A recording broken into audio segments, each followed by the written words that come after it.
Usually when we talk about a medical diagnosis, there's this expectation of clinical precision. Right, like a clear-cut answer. Exactly. You break an arm, the x-ray shows a jagged white line, and the doctor just points to the screen. It's binary, broken or not broken. Yeah, we definitely like things to be visible and easily categorized. We do. But step into the world of chronic autoimmune skin conditions, specifically intimate ones, and that diagnostic certainty just completely vanishes. Mhm. We are suddenly looking at a landscape that is remarkably complex. Oh, it is the absolute definition of diagnostic muddy waters. Yeah. Symptoms are so easy to mistake for something else, or worse, they just get brushed off entirely by medical professionals who aren't specialists. And that ambiguity, I mean, it places a massive, often really unfair burden on the patient to advocate for themselves in a system that isn't always set up to listen. Which brings us to the mission of today's deep dive. We are exploring how to masterfully prepare for and navigate a medical appointment for lichen sclerosus, or LS. Because if you are listening to this, you are likely anticipating a specialist appointment.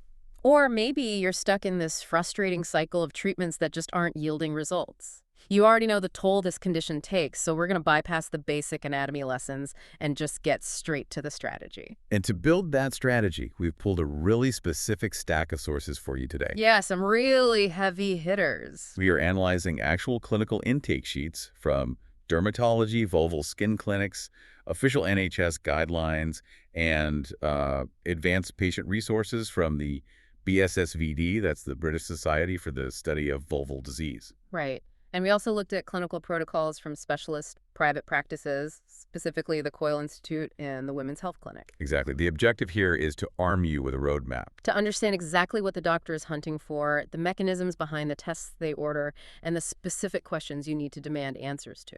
But before we get into the clinic room, we really need to establish the baseline of what is actually happening at a cellular level. Right, because we know LS causes intense itching, soreness, and these severe structural changes. The skin becomes stark, white, shiny, and crinkled. Yeah, it loses all its elasticity and tears so easily. It's like, imagine a construction crew that was hired to fix a minor pothole, but they got bad blueprints, completely panicked, and just paved over the entire road with fragile, brittle concrete. What's fascinating here is how accurate that blueprint analogy is when we look at the pathophysiology. Oh, really? Yeah, the medical community increasingly views lichen sclerosus as an autoimmune condition. It's not contagious, not an infection, and definitely not caused by poor hygiene. Which is a huge relief to hear for so many people. Absolutely. Basically, your immune system's T cells are misdirecting their attack. They're targeting the basement membrane of your own skin. So it's an internal misfire. But if it's just a skin issue, why do they treat it like a major systemic problem? Well, this chronic localized inflammation disrupts normal collagen production. It creates a state of hyperkeratosis. Which means thickening of the outer skin layer, right? Right, while simultaneously destroying the elastic fibers underneath. That is exactly why the tissue becomes so vulnerable to bruising, tiny purple blood blisters, and those really painful tears. Wow. Okay. So the body is trapped in this relentless, misdirected inflammatory loop. Exactly. And because this is fundamentally an immune system misfire, the doctor's initial questions during your appointment are going to cast a much wider net than you might anticipate. Oh, definitely. They ask about everything. I was looking at this actual dermatology vulval skin clinic first presentation sheet from our sources, and honestly, if I went in for a targeted, intimate skin issue and they handed me this, I'd be completely thrown off. It looks like a completely different exam. Right. Why are they aggressively questioning my family history of thyroid disease, diabetes, or even asthma and eczema? I know it seems entirely disconnected from your localized symptoms, but the doctor is evaluating your systemic risk profile. Oh, I see. Because LS is driven by the immune system, they're looking for the mechanism of autoimmune clustering. Meaning that if your immune system has a known propensity to misfire in one area, it kind of lowers the threshold for it to misfire elsewhere. Precisely. It is called pleiotropy. That's where shared genetic pathways make you susceptible to multiple, seemingly unrelated conditions. Yeah, right. So if you have one autoimmune condition, your internal environment is inherently more prone to developing others. So they are checking for a clustering of internal issues, like an over or underactive thyroid or autoimmune diabetes. Because Treating the LS in isolation without managing a concurrent thyroid issue, for example, is going to be a huge uphill battle. Okay, let's unpack this because the intake form gets even stranger during the physical exam section. Now, the physical exam part is always a surprise. Yeah.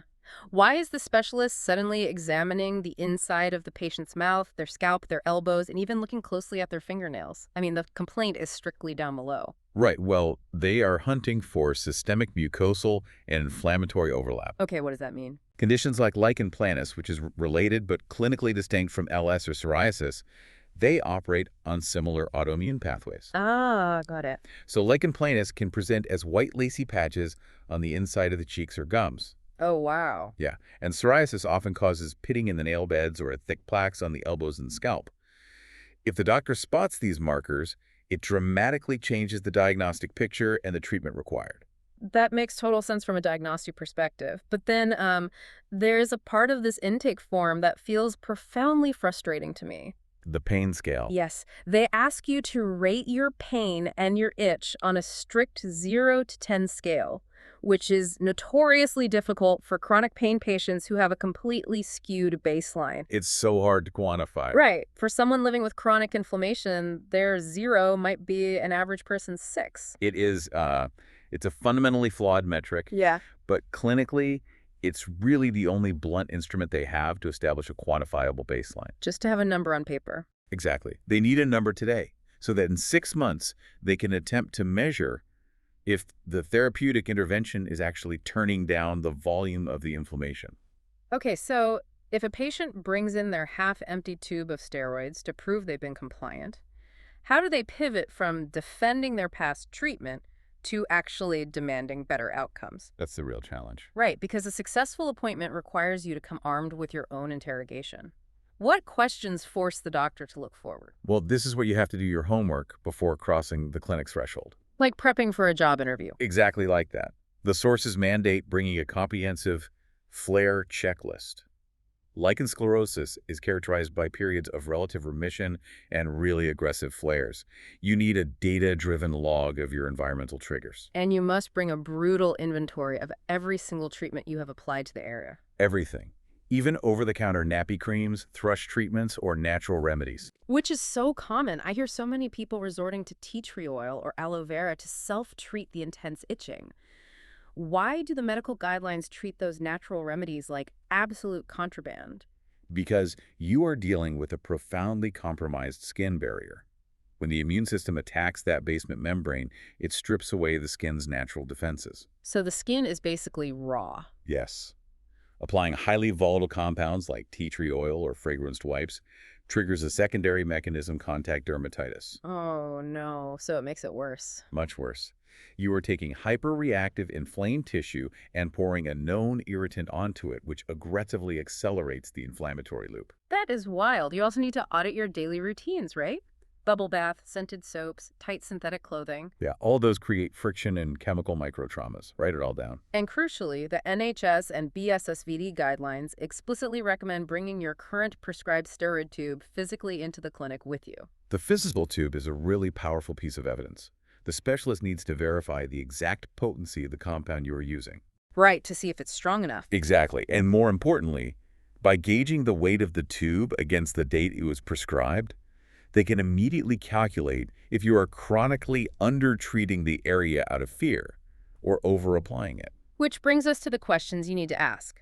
The Coyle Institute provided a strategic list of questions that really shift the power dynamic. I love this part. You should physically write down, what is the expected objective improvement? How do I prevent a recurrence? How often are follow-up exams clinically necessary? This raises an important question, though.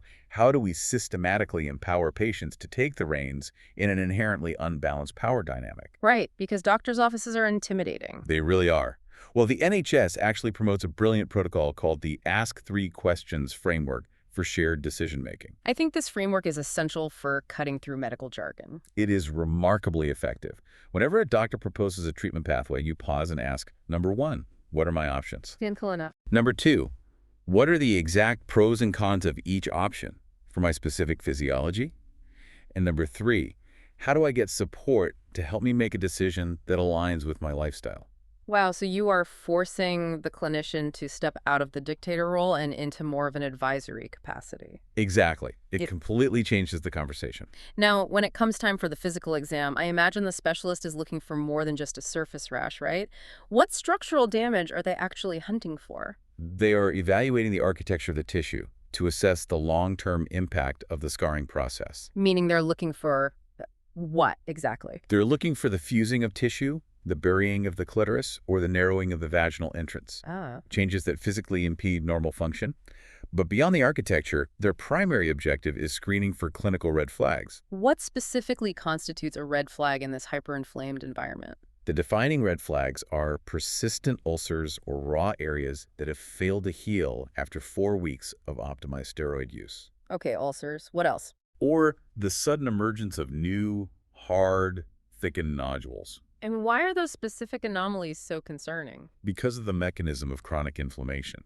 Hmm. When cells are subjected to relentless inflammatory attacks and rapid cell turnover for years, the DNA replication process can make errors. Like a bad photocopy over and over. Exactly. This creates an environment where cells can mutate, leading to cellular dysplasia. There is a small but very real lifetime risk, generally cited between 2 and 5% of these specific skin changes developing into a precancerous condition. And that's called VIN, right? Vulval intraepithelial neoplasia. Yes, or eventually squamous cell carcinoma. So the inflammation is basically the catalyst for the mutation. To track that, the doctor might order systemic tests drawing blood to check ferritin levels, thyroid function, and autoantibodies. Right, to map out that immune network we discussed earlier. And they might take swabs to rule out a concurrent Candida infection, because thrush thrives in a compromised environment and heavily mimics an LS flare. It's very common to have both. But then there's the biopsy. Now, if the skin changes are clinically obvious, why do they need to take a physical punch of tissue? I mean, cutting into an area that is already hyper-traumatized seems like throwing fuel on a fire. It is a highly valid concern, and it's exactly why biopsies are no longer the automatic default for every single patient. Oh, they aren't. No. Yeah. If the visual clinical presentation is textbook, treatment can begin immediately. But the biopsy serves as the definitive tiebreaker. The ultimate histological proof. Exactly. When the pathologist looks at that tissue sample under a microscope, they are looking for a very specific inflammatory band of T cells hugging the upper layer of the dermis. Right. And they look for the homogenization of the collagen beneath it. If the skin isn't responding to ultra-strong steroids, or if one of those red flags is present, the biopsy is the only mechanism to categorically differentiate between severe, stubborn inflammation and actual cellular dysplasia. And just to establish expectations, the sources note that a biopsy is an in-clinic procedure. They utilize local anesthetic, extract a millimeter-sized punch of tissue, and typically close it with a single dissolvable stitch. It's quick, but it provides the architectural blueprint the doctor needs to ensure your long-term safety. Right. So once the diagnosis is locked in and the red flags are cleared, the appointment transitions to the management strategy. The battle plan. The battle plan, exactly. And the absolute cornerstone of LS treatment, universally recognized across the dermatological guidelines, is the use of ultra-potent topical corticosteroids, most commonly clobazole propionate. Yes, Dermovate is the common brand name. And you don't just use it whenever a flare pops up. The prescription plan follows a precise, aggressive tapering schedule to forcibly suppress the immune response. It requires strict adherence. The standard protocol is applying it twice a day for a month, stepping down to once a day for a month, and then twice a week as a continuous, ongoing maintenance dose. Basically to keep those T cells dormant. If we connect this to the bigger picture, the goal isn't just symptom relief. It is halting the fibrotic pathway entirely so the skin can actually begin to remodel and soften. Here's where it gets really interesting, though. And this contradiction causes massive, understandable anxiety for patients. I know exactly what you're going to say. You pick up this ultra-strong steroid from the pharmacy, you open the box, and the insert literally has a printed warning label in bold typography screaming, "Do not use on genital skin." It's terrifying to read. Right. But if steroids inherently thin the skin, and LS already makes the skin fragile and prone to tearing, Aren't we just accelerating the damage? Why is the specialist telling you to explicitly ignore a severe warning label? It feels incredibly counterintuitive. Yeah. But the mechanism behind that warning label is that prolonged use of potent steroids on healthy, normal skin suppresses collagen production, leading to severe atrophy and thinning. Okay, but But the skin affected by active lichen sclerosus is not normal skin. right, it's trapped in that hyperkeratotic thickened state we talked about. Precisely. The disease is actively destroying the tissue architecture far more aggressively than the medication ever could. Wow. By applying the steroid, you are paralyzing the specific immune cells that are causing the destruction. You are stopping the runaway train. So the steroid prevents the scarring. Yes, which paradoxically allows the tissue to remain healthier and more resilient than if left untreated. So the disease is infinitely more dangerous than the cure. But to ensure you don't cross the line into steroid-induced atrophy, the sources provide a strictly calibrated measurement, right? Yes, the FTU, or fingertip unit. It's the exact amount of ointment squeezed from the last joint of your index finger to the tip roughly the volume of a pea. That precise measurement is vital. A standard 30-gram tube of this ultra-potent steroid, when used correctly for maintenance, should last a patient at least 3 to 6 months. That long? Yes. If you are burning through a tube in a few weeks, your application technique is fundamentally flawed, and you really risk secondary complications. Now, what happens when the baseline inflammation is suppressed by the steroids, but the structural damage remains? Say the tissue is still highly fragile, or intimacy is still painful. This is where private clinics step in with adjunct regenerative therapies. Right, clinics like the Women's Health Clinic and Coyle Institute aggressively market procedural treatments alongside standard medical management. They do, and it is crucial to understand the mechanisms of these interventions, rather than just buying into the marketing. They frequently utilize PRP, platelet-rich plasma. The Coyle Institute refers to their specific application as the 2U lip procedure, I believe. Yes. How does spinning down your own blood actually remodel compromised genital tissue? Well, they draw your blood and centrifuge it to isolate the platelets, which are densely packed with growth factors. Okay. When this plasma is injected back into the damaged LS tissue, those growth factors theoretically signal your body's local fibroblasts to initiate neocollagenesis. Which is the creation of new, healthy collagen. Exactly.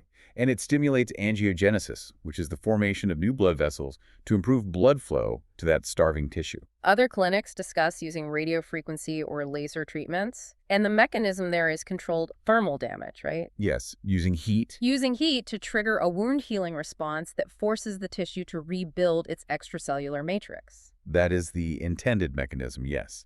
However, it is paramount to be clinically transparent here. The mainstream medical consensus and the sources themselves classify the evidence for these regenerative therapies in treating LS as strictly mixed and evolving. So they aren't a magic bullet. They are absolutely not a cure. They must never, under any circumstances, replace the foundational bedrock of topical steroid therapy. They are strictly adjuncts. Yes, expensive add-ons that may improve tissue elasticity and comfort in highly selected, carefully monitored cases. So what does this all mean for your daily reality? It means the management plan you leave the clinic with is a holistic, non-negotiable lifestyle shift. It means fundamentally changing how you protect your skin barrier. Absolutely. It means systematically removing environmental friction. Ditching standard soaps for specialized emollient soap substitutes like Dermal. Yes, and it requires applying heavy, occlusive barrier creams like Vaseline or Cavalon, particularly if there is any urinary incontinence. Why is urine such a critical factor? Because urine contains ammonia and urea, which rapidly break down an already compromised skin barrier. Oof, that sounds painful. It is. The barrier cream acts as a synthetic shield, preventing that chemical microtrauma every time you use the bathroom. It also means utilizing dedicated, high-quality lubricants to prevent mechanical friction damage during intimacy. It is a comprehensive, daily operational strategy. Protect that vulnerable tissue from external trauma while the steroid controls the internal immune response. So let's bring this all together. Navigating a lichen sclerosus appointment is not a passive event. You are not just a recipient of care.